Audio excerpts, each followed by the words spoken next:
الرحمن الرحیم الحمدللہ رب العالمین والصلاة والسلام علی سید المرسلین وعلی آلہ طیبین واصحابہ اجمعین۔ آج ہماری گفتگو کا موضوع ایک استاد کی عظمت اور اس کے احترام کے بارے میں ہے۔ اللہ جل شانہ نے قرآن مجید میں حضور صلی اللہ علیہ وآلہ وسلم کا جو تعارف کروایا ہے، جا بجا آپ صلی اللہ علیہ وسلم کے تعارف میں ایک خاص بات فرمائی، یعلمہم الکتاب والحکمہ، یہ نبی ان لوگوں کو کتاب اور حکمت کی تعلیم دیتا ہے، کتاب اور حکمت سکھاتا ہے۔ یہ جو یہاں پر ارشاد باری تعالیٰ ہوا یعلمہم الکتاب والحکمہ، آپ کتاب و حکمت کی تعلیم دیتا ہے، اسی سے سرکار دو عالم صلی اللہ علیہ وآلہ وسلم نے ارشاد فرمایا انما بعثت معلما، مجھے تو معلم بنا کر بھیجا گیا ہے، مجھے تو استاد بنا کر بھیجا گیا ہے، سکھانے والا بنا کر بھیجا گیا ہے۔ جب سرکار دو عالم صلی اللہ علیہ وآلہ وسلم کا یہ تعارف قرآن میں اور خود آپ کے فرمان میں آ گیا ہے تو یہیں سے ایک معلم کی قسمت کا ستارہ جگمگا اٹھتا ہے۔ ایک استاد وہ ہے جسے نبی اکرم صلی اللہ علیہ وآلہ وسلم کے ساتھ یہ نسبت حاصل ہے کہ سرکار دو عالم صلی اللہ علیہ وآلہ وسلم اس کائنات میں، اس دنیا میں معلم بن کے تشریف لاتے ہیں، اور یہی وہ شرف ہے جو حضور صلی اللہ علیہ وآلہ وسلم کی توفیق حضور کی امت کے صاحبان علم کو میسر ہوا، اور انہیں یہ سعادت عطا ہوئی کہ وہ معلم بن کر معلمی کے فرائض سر انجام دے رہے ہیں۔ یہ بہت بڑے شرف کی بات ہے۔ جہاں یہ ایک شرف ہے کہ ایک استاد کو حضور صلی اللہ علیہ وسلم کے ساتھ یہ نسبت ہے، وہیں پر اب معاملہ یہ آ جاتا ہے کہ ایک استاد کا ادب و احترام کیا ہوگا۔ جب مقام یہ ہے کہ سرکار دو عالم کی یہ نسبت حاصل ہے تو اب اس کے احترام کا مسئلہ ہوگا کہ استاد کا احترام کیا ہوگا۔ ہمارے اسلاف نے ایک استاد کے احترام کو، اس کی حدیں متعین کرنے کے لیے اور اس کے طریقہ کار کو وضع کرنے کے لیے جب باتیں کی ہیں تو انہوں نے اصول اس مجلس سے حاصل کیے ہیں جو اصحاب رسول کی مجلس سرکار دو عالم کے سامنے ہوا کرتی تھی۔ جیسے سرکار دو عالم صلی اللہ علیہ وسلم کی مجلس مبارک میں اصحاب اپنے سروں کو ہلنے نہیں دیا کرتے تھے کہ کہیں ایسا نہ ہو کہ ایسے ہے گویا کہ ہمارے سروں پہ پرندے بیٹھے ہیں اور اگر ہم نے سر کو بھی حرکت دی تو پرندے ہل جائیں گے۔ خاموشی کے ساتھ، تمکنت اور وقار کے ساتھ، ادب کے ساتھ جو بیٹھا کرتے تھے، اور حضور سید عالم صلی اللہ علیہ وسلم جب جمعہ کا خطبہ دیا کرتے تھے تو صحابہ جس قدر خاموشی سے سنا کرتے تھے، ہمارے بزرگوں نے ایک استاد کے سامنے بیٹھنی ہوئی اس مجلس کے آداب یہیں سے حاصل کیے ہیں۔ طلباء پر یہی لازم قرار دیا کہ وہ بھی اپنے استاد کی بات کو اسی ادب و وقار کے ساتھ، خاموشی کے ساتھ سنیں۔ یہ آداب سرکار دو عالم صلی اللہ علیہ وآلہ وسلم کے آپ کے مرتبے کے ساتھ تو کوئی شامل نہیں ہو سکتا۔ آپ تو اپنی صفات میں جو اللہ نے آپ کو عطا کی ہیں، منزہون عن شریک فی محاسن ہی، آپ اپنے محاسن میں ہر شریک سے منزہ ہیں، وہ صفات کسی اور کو کہاں حاصل۔ لیکن حضور کا پرتاؤ ہے، حضور کا فیضان ہے، حضور کی تجلی ہے جو جس سے منور ہوئے ہیں یہ اساتذہ۔ اب اس فیضان کا اثر یہ ہے کہ وہ صحبت استاد کی، اس کے لیے آداب۔ معاملہ تو یہاں تک گیا، آپ دیکھیں صحیح بخاری میں امام بخاری رحمۃ اللہ علیہ ایک حدیث کو لائے ہیں۔ یہ حدیث حضرت انس بن مالک رضی اللہ تعالیٰ عنہ سے روایت ہے، اور اس میں ایک موقع ہے جہاں سرکار دو عالم صلی اللہ علیہ وسلم ظہر کی نماز کے بعد ممبر پر جلوہ فرما ہوتے ہیں، اور آپ صلی اللہ علیہ وآلہ وسلم قیامت کے بارے میں تذکرہ فرماتے ہیں، قیامت سے پہلے آنے والے، پیش آنے والے بڑے بڑے معاملات کا تذکرہ فرماتے ہیں۔ اور وہی تذکرہ فرماتے ہوئے نبی اکرم صلی اللہ علیہ وآلہ وسلم بڑے جلال کے انداز میں آپ ارشاد فرماتے ہیں من احب ان یسأل عن شیء فلیسأل عنہ، جو کوئی چاہتا ہے کسی چیز کے بارے میں پوچھنا چاہتا ہے وہ مجھ سے پوچھے۔ فواللہ لا تسألونی عن شیء الا اخبرتکم بہ ما دمت فی مقامی ھذا، اللہ کی قسم جو کوئی بھی مجھ سے کچھ بھی پوچھے گا یہی کھڑا کھڑا اس کو اس کی خبر دوں گا، اس کا جواب دوں گا۔ جب سرکار دو عالم صلی اللہ علیہ وسلم نے یہ ارشاد فرمایا تو اصحاب اٹھے، ایک صحابی اٹھا، اس نے بھی سوال کیا، دوسرے صحابی نے بھی سوال کیا، یہ روایت ہے جو امام بخاری بیان کرتے ہیں۔ لیکن آپ صلی اللہ علیہ وسلم جب سوال کا جواب دے تو پھر فرماتے سلونی، پوچھو مجھ سے، سلونی، پوچھو مجھ سے۔ بار بار جب آپ سلونی سلونی فرما رہے تھے، پوچھو مجھ سے، پوچھو مجھ سے، تو آپ کا یہ انداز، یہ جلال، یہ روب و دبدبا، یہ وقار کا انداز دیکھ کر صحابہ کرام کے اوپر ایک عجیب کیفیت آئی، رونا شروع کر دیا کہ سرکار دو عالم صلی اللہ علیہ وسلم اتنے پرجلال انداز میں جو ارشاد فرما رہے ہیں، رو رہے ہیں صحابہ۔ حضرت عمر فاروق رضی اللہ تعالیٰ عنہ آگے بڑھے۔ اب جو لفظ یہاں پر امام بخاری نے نقل کیے ہیں وہ کیا ہے؟ 12 کا عمر علی رکبتیہ ہے۔ حضرت عمر فاروق رضی اللہ تعالیٰ عنہ اپنے گھٹنوں کے بل کھڑے ہو گئے۔ اس کا ایک معنی ہے کہ آپ 2 زانو ہو کر بیٹھ گئے، مگر دوسرا بھی معنی اس کے قریب، دونوں میں سے کوئی بھی کیفیت ہو سکتی ہے، 2 زانو ہو کر ادب سے بیٹھ جانا یا گھٹنوں کے بل کھڑے ہو جانا۔ 12 کا عمر علی رکبتیہ، اور آپ عمر فاروق رضی اللہ تعالیٰ عنہ اس کیفیت میں کھڑے ہو کر گھٹنوں کے بل آپ یہ عرض کر رہے تھے، یا رسول اللہ رضینا باللہ ربا وبالاسلام دینا وبمحمد نبیا، حضور ہم اللہ کے رب ہونے پر، آپ اسلام کے دین ہونے پر آپ صلی اللہ علیہ وسلم ہمارے نبی بن کے آئے ہیں، ہم اس بات پہ راضی۔ اور پھر سرکار دو عالم صلی اللہ علیہ وسلم کا وہ جلال، وہ جو انداز تھا، اس میں ایک سکون آتا ہے، اور سرکار دو عالم صلی اللہ علیہ وسلم خاموشی اختیار فرماتے ہیں، ممبر سے تشریف لے آتے ہیں۔ اس حدیث کو نقل کیا جب امام بخاری رحمۃ اللہ علیہ نے تو اس کا ایک باب بنایا، عنوان بنایا۔ اس حدیث کو انہوں نے مختلف مقامات پر، کہیں بخاری شریف میں مختلف مقامات پر نقل کیا، کہیں تفصیل کے ساتھ، کہیں اختصار کے ساتھ۔ ایک جگہ نقل کرتے ہوئے امام بخاری نے اس کا جو عنوان لکھا وہ کیا تھا؟ باب کا نام رکھا من برک رکبتیہ عند الامام او المحدث، جو کوئی امام کے سامنے یا محدث حدیث کے شیخ کے سامنے جو کوئی اسی طرح 2 زانو ہو کر بیٹھتا ہے۔ برکہ کا وہی معنی، اب دونوں معنی، گھٹنوں کے بعد کھڑا ہونا یا 2 زانو ہو کے بیٹھ جانا، جو کوئی بیٹھتا۔ یہ معاملہ تو ہوا تھا عمر فاروق رضی اللہ تعالیٰ عنہ نے کیا تھا سرکار دو عالم صلی اللہ علیہ وسلم کے سامنے، لیکن امام بخاری نے اس سے یہ نقطہ نکالا ہے کہ امام کے سامنے، استاد کے سامنے، محدث کے سامنے ایک شاگرد کو یوں بیٹھنا روا ہے، یوں وہ بیٹھ سکتا ہے۔ اور یہی وجہ ہے کہ علامہ بدر الدین عینی وہ بخاری کی شرح عمدۃ القاری میں یہ لکھتے ہیں، وفی ھذا الباب یذکر ادب المتعلم عند العالم، وہ کہتے ہیں کہ اس باب میں امام بخاری رحمۃ اللہ علیہ نے جو باندھا ہے، اس باب میں یہ واضح ہو رہا ہے کہ ایک طالب علم کے کیا آداب ہیں اپنے استاد کے سامنے، ایک عالم کے سامنے، اس کو کیا آداب ہیں، ان کا تذکرہ کیا گیا ہے۔ علامہ بدر الدین عینی گویا حضور صلی اللہ علیہ وآلہ وسلم کے سامنے اصحاب جس ادب کا مظاہرہ کر رہے تھے، سرکار دو عالم صلی اللہ علیہ وسلم کے آداب وہ بے مثل ہیں۔ صحابہ نے جس کیفیت، جس نوعیت سے، انداز سے کیے ہیں، کوئی نہیں مل سکتا معاملہ۔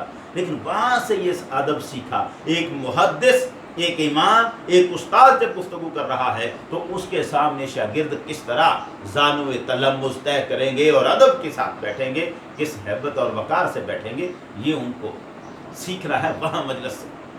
اب یہ امام بخاری کا تھا۔ شاہ ولی اللہ محدث دہلوی رحمۃ اللہ علیہ کو دیکھیں، قرآن مجید نے ادب سکھایا سرکار دو عالم کا، یا ایھا الذین آمنوا لا ترفعوا اصواتکم فوق صوت النبی، اے ایمان والو نبی کی آواز سے اپنی آواز کو بلند نہ کرو۔ شاہ ولی اللہ محدث دہلوی رحمۃ اللہ علیہ اپنی تفہیمات میں جب یہ آیت لکھتے ہیں تو اس سے یہاں لکھتے ہیں، یہ بات بھی لکھتے ہیں کہ اس آیت سے یہ بھی ثابت ہوتا ہے کہ ایک شاگرد، طالب علم اپنے استاد کے سامنے اس انداز میں بیٹھے کہ اس کی آواز اپنے استاد کی آواز سے بلند نہیں ہونی چاہیے۔ کس کے ادب کی بات تھی؟ بات تو سرکار دو عالم صلی اللہ علیہ وسلم کے ادب کی سکھا رہا تھا قرآن، اور ہمارے اسلاف کیا کر رہے ہیں؟ وہیں سے یہ نکال رہے ہیں کہ طلباء کو، شاگردوں کو اپنے استاد کا ادب کس انداز سے کرنا ہے، یہ طریقہ کار تھا۔ اور جب یہاں تک معاملہ تھا، یہی تو وجہ تھی کہ پھر ہمارے اسلاف نے وہ آداب کر کے دکھائے۔ حضرت عبداللہ ابن عباس رضی اللہ تعالیٰ عنہ، حضور کے چچا عباس کے بیٹے رضی اللہ تعالیٰ عنہ، حضرت زید رضی اللہ تعالیٰ عنہ جب نماز جنازہ ایک شخص کی پڑھ کر روانہ ہونے لگے، زید بن ثابت، تو عبداللہ ابن عباس رضی اللہ تعالیٰ عنہ آگے بڑھے۔ حضرت زید بن ثابت اپنی سواری پر سوار ہونے لگے تھے، اور اس کے لیے رکاب میں پاؤں رکھ کر آپ نے سوار ہونا تھا۔ رکاب گھوڑے کے ساتھ یا خچر کے ساتھ سواری کے اوپر جو رکھا ہوا، جس میں لوہے کا وہ کنڈا جس میں پاؤں رکھ کر پھر کوئی سوار پہ سوار ہوتا ہے۔ اب حضرت زید جب سوار ہونے لگے تو عبداللہ ابن عباس آگے بڑھ کے رکاب کو تھام رہے تھے۔ جو کوئی رکاب کو تھامتا ہے، سوار ہونے والے کے قدم اس کے ہاتھوں کو لگا کرتے ہیں۔ عبداللہ ابن عباس رضی اللہ تعالیٰ عنہ جب رکاب کو تھام رہے ہیں اور حضرت زید بن ثابت رضی اللہ تعالیٰ عنہ سوار ہونے لگے تو حضرت زید نے ایک جملہ کہا حضرت ابن عباس رضی اللہ تعالیٰ عنہ سے. انہوں نے کہا اتمسک لی وانت ابن ام رسول اللہ صلی اللہ علیہ وسلم. ابن عباس تم میرے لیے رکاب کو تھام رہا ہے حالانکہ رسول کے چچا کا بیٹا تو ہے. لیکن عبداللہ ابن عباس وہ نسبتیں وہ شرف ایک طرف رکھ کے یہ دیکھ رہے تھے کہ زید کو حضور صلی اللہ علیہ وآلہ وسلم سے جو نسبت علم حاصل ہوئی ہے وہ کیا ہے، ان کا ادب کر رہے. انہوں نے جملے میں جواب دیا عبداللہ ابن عباس رضی اللہ تعالیٰ عنہ نے. آپ نے ارشاد کیا، آپ نے کہا ان کذالک نصنع بعلمائنا، ہم اپنے علماء کے ساتھ ایسا ہی کیا کرتے ہیں. یہ ہمارا طریقہ کار ہے کہ ہم اپنے عالموں کے ساتھ، اپنے استادوں کے ساتھ، سکھانے والے صاحبان علم کے ساتھ یہی معاملہ کیا کرتے ہیں.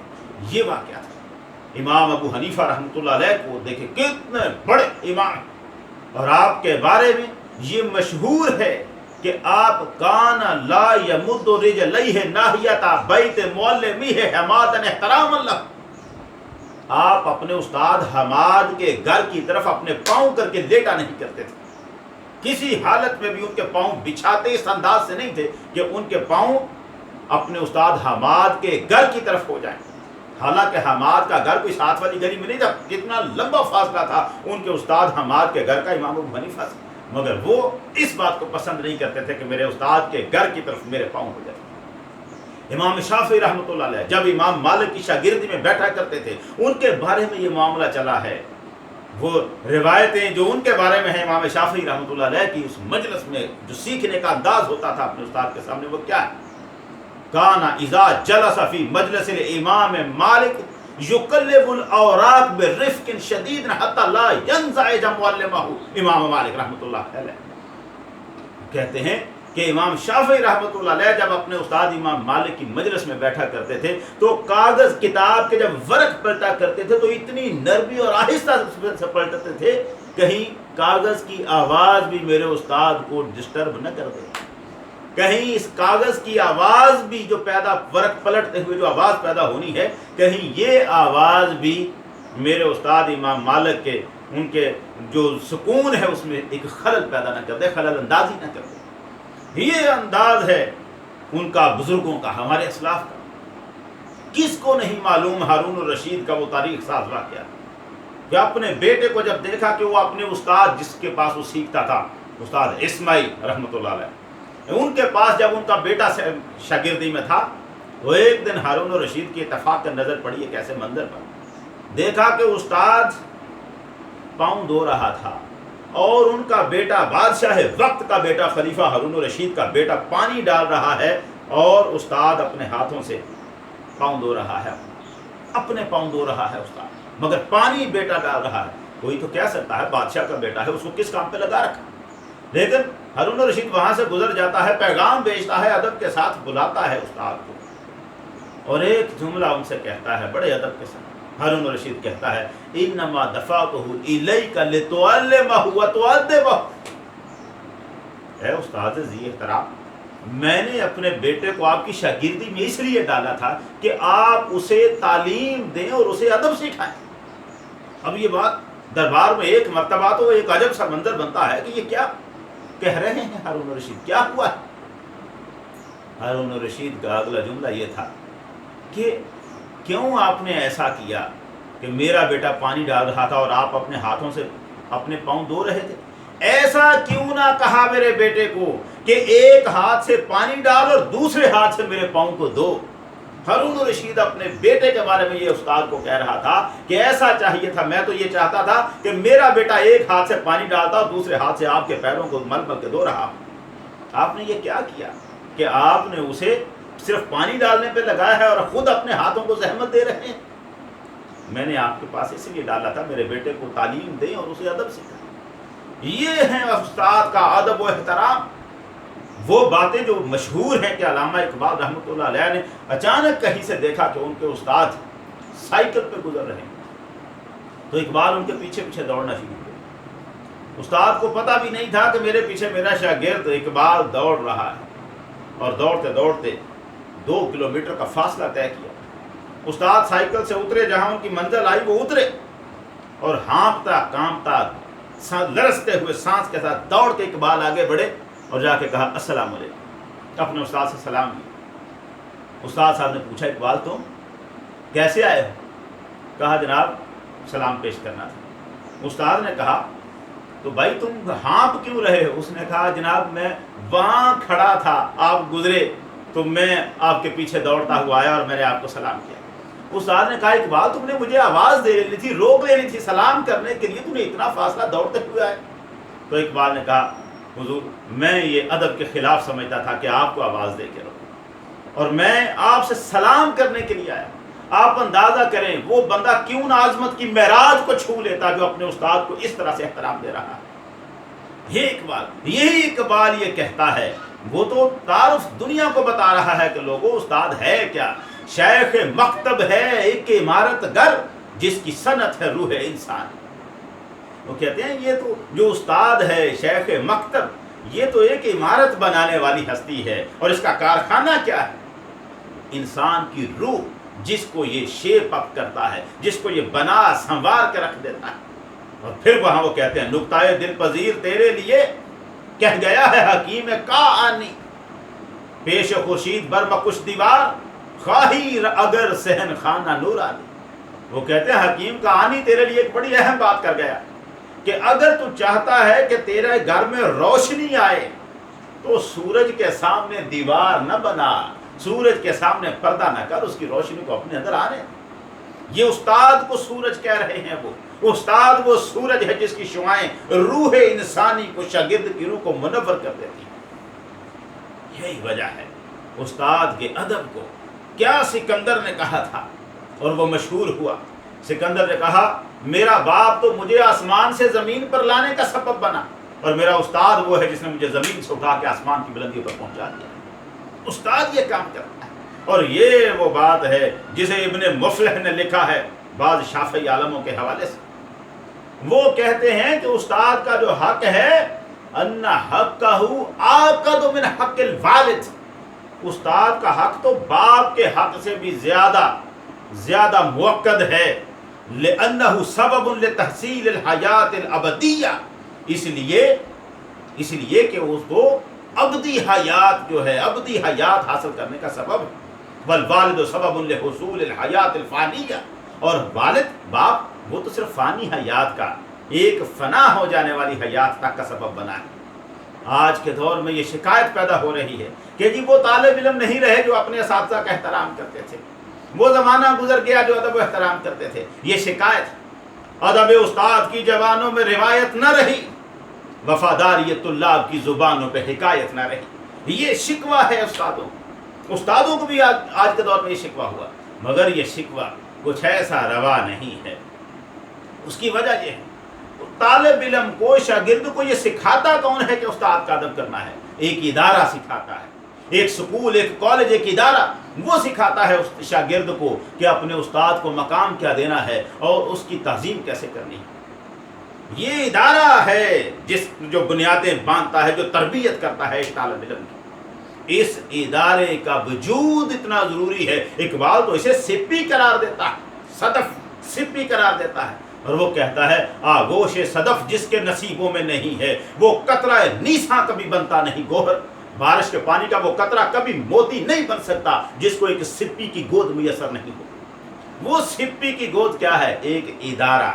جب ادارہ کسی کو میسر آئے جہاں پڑھانے والے اساتذہ قابلیت کے ساتھ، جانثاری کے ساتھ، وفاداری کے ساتھ اپنا فرض منصبی سمجھتے ہوئے طالب علم کو پڑھاتے ہیں، تو آج بھی طلبہ ان اساتذہ کے جوتے اٹھانے میں اپنا فخر محسوس کرتے ہیں۔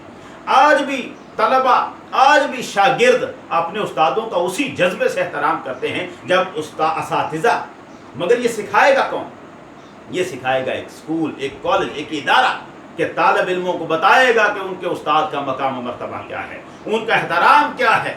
اور یہ ہے وہ معاملہ جو آج کے اس دور میں جہاں بہت اچھے ادارے جو کام کرتے ہیں، جن کے نام ہیں، ان میں ایک نمایاں نام ہے پنجاب کالج ظفربال۔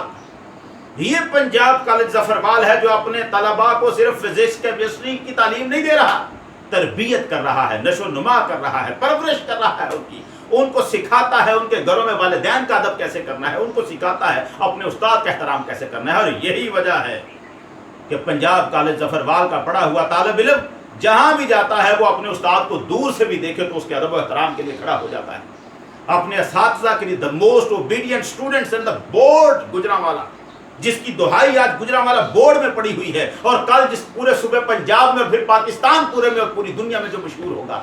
یہ ابھرتے ہوئے ستارے پنجاب کالج ظفروال میں پیدا ہو رہے ہیں، جہاں سکھایا جاتا ہے کہ استاد کو کیسے ادب دینا ہے، کیسے احترام کرنا ہے استاد. دیکھ اس کالج کی فضاؤں میں تجھے جلوہ آداب اسلاف کرا دوں، صورت پروانہ ہر طالب علم یہاں گرد شمع استاد محو طواف دکھا دوں. یہ ہے وہ پنجاب کالج ظفروال، یہ پنجاب کالج ظفروال ہے جو اپنے بچوں کی تربیت کرتا ہے. اللہ تعالی ہمیں ایسے اچھے ادارے میں اپنے بچوں کو پڑھانے کا شرف عطا کرے. خدمت دین کی بھی جو کر رہا ہے، دنیا کی بھی جو کر رہا ہے. وآخر دعوانا ان الحمدللہ رب العالمین.